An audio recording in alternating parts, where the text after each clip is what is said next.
अब्बू अहला की latest film टकसाली kid देखने के बाद एक बात तो कंफर्म हो गई है that Ayesha Omar can act only if she has been provided with good opportunities. ऐसा नहीं है कि she has played a prostitute for the first time, but she has been often typecast as an item girl in most of the Pakistani films. But इस दफा उनको एक ऐसा role दिया गया है जहाँ पे उनको थोड़ा सा मार्जिन था परफॉर्मेंस देने का. Breaking her Bulbul image, she proved to the world that she can act too. बात की जाए अगर कहानी की तो फिल्म अंदरून लाहौर के एक बदनामी जमाना इलाका हीरा मंडी जिसे अब टकसाली गेट कहा जाता है उसके बारे में है. उसके अंदर बसने वाले लोगों की कहानी है जहाँ पर एक कम उम्र लड़की जैनब को उसका बॉयफ्रेंड अपने दोस्त के साथ ज्यादती का शिकार बनाता है और किस तरह से फिर एक जस्टिस हासिल करने की कश्मकश होती है, जद्दोजहद होती है कि हमारे जो फ्लॉ सिस्टम है उसके अंदर किस तरह से उस लड़की को इंसाफ मिलेगा. इसके ऊपर बेस करती है ये सारी कहानी. इसमें जो मेन किरदार अदा कर रहे हैं वो यासिर हुसैन है. वो एक पिम्प बने हुए हैं फिल्म में और उनकी जो गर्लफ्रेंड है वो है मुस्कान जो कि आयशा उमर किरदार अदा कर रही है. तब बात की जाए अगर फिल्म के रिव्यू के हवाले से तो film has good and bad expect both. तो हम अभी डिस्कस करते हैं. हम स्टार्ट करते हैं with the good expect of the film और वो इस फिल्म की सबसे ज्यादा जो स्ट्रेंथ है वो इसकी पावर परफॉर्मेंसेस है. जितने भी एक्टर्स हैं इसकी कास्टिंग एकदम एप्ट है. जितने भी परफॉर्मेंस है चाहे वो छोटा किरदार अदा कर रहे हो या बड़ा किरदार अदा कर रहे हो और वो एकदम उन्होंने जो है वो they all performed really well in the movie. और अगर आपको इनफैक्ट कुछ some of the scenes were so touching कि आपको लिटरली गूज बम्स देते हैं. जब I specially want to mention one scene जहाँ पे मेहरबानों का रेप होता है and she come back to home. उस पर्टिकुलर सीन को इतनी खूबसूरती के साथ पिक्चराइज किया गया है. उसका जो इम्पैक्ट आया है वो दरवाजा नहीं खोल पाती after coming back after getting that trauma, the biggest trauma of her life. वो जब वापस आती है she was trying to open the door, she couldn't open the lock because उसकी जो मेंटल स्टेट होती है उसको बहुत ही खूबसूरती के साथ मेहरबानों ने पोर्ट्रे किया है. और बहुत ही खूबसूरत वो सीन जो है वो लिटरली गूज बम्स देने वाला सीन है वो उन्होंने शूट किया वो है. फिल्म का एक और बड़ा स्ट्रॉन्ग पॉइंट है वो है उसका म्यूजिक. दिल के कांटे हैं रास्तों के फासले कितनों के ये कर्जदार हक न जाने कहाँ मिले इन इतना ज्यादा वो स्टोरी के साथ नैरेटिव के साथ जा रहा है. बहुत ज्यादा आपको गाने नहीं मिलेंगे. आई थिंक 2 गाने हैं सिर्फ फिल्म में. एक जो है वो यशल ने गाया है.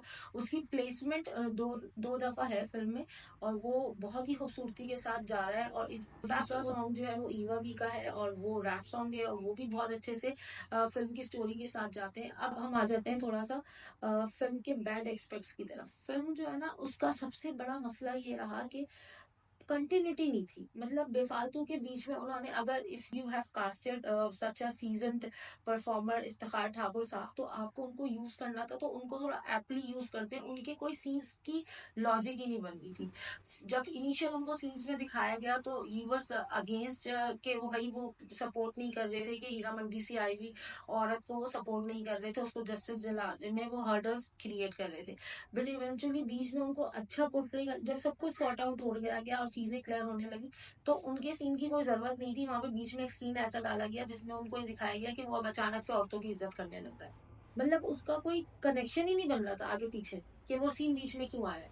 इसी तरह से जो इसका करेक्टर था आयशा उमर जो इतना इंपॉर्टेंट करेक्टर प्ले कर रही थी उनके करेक्टर पे काम नहीं किया गया. It was completely half baked piece हमें दिया गया. हमें ना कोई बैकग्राउंड स्टोरी समझ में आ रही थी ना उनकी प्रेजेंस इस लड़की की लाइफ में समझ में आ रही थी क्योंकि उसको कनेक्शन को बिल्ड ही नहीं किया गया. आई है डायरेक्टर के साथ एग्जीक्यूशन में ये प्रॉब्लम्स आई है कि उन्होंने cut cut cut cut cut cut करके चीजें लगा दी और बीच में उन्हें जहां जहां लगा कि यहाँ पे फिलर हो रहे हैं यहाँ पे ये वाला फिल डाल दो ये वाला फिल डाल दो इस तरह से उन्होंने फिलर्स बना. तो ये जो है ना थोड़ा सा इमेच्योर लगा है. Otherwise the film was beautiful और अगर if you are an honest Ayesha Omar fan तो आपको जाके जरूर देखनी चाहिए.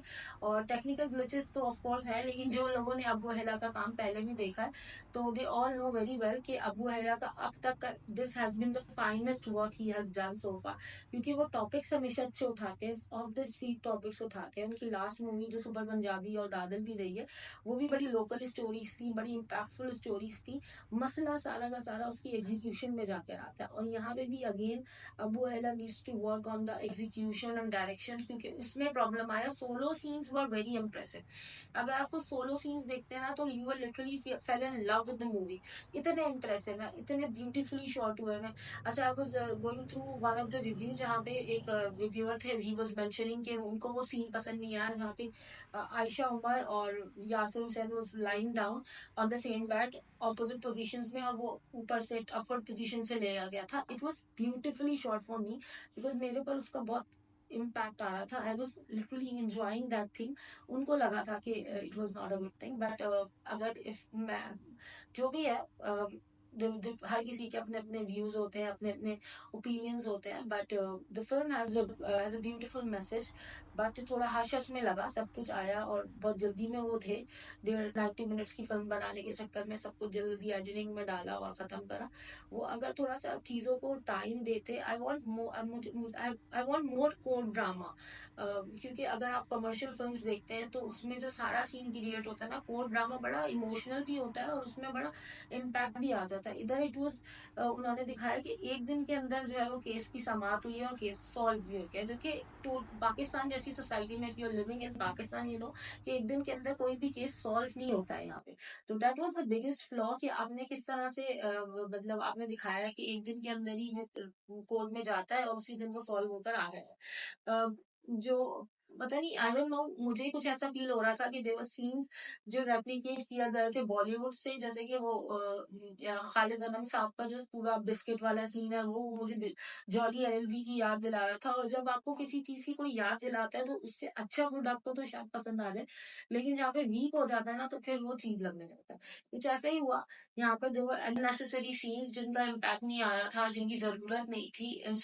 डिस्पाइट ऑफ इट, अगर उसको ट्विस्ट रखा जाता और चीजें जो है वो और ज्यादा टाइटली नैरेटिव को रखा जाता तो थिंग्स वुड बी बेटर. अगर रेटिंग की बात की जाए तो out of 5 I would give this movie 2.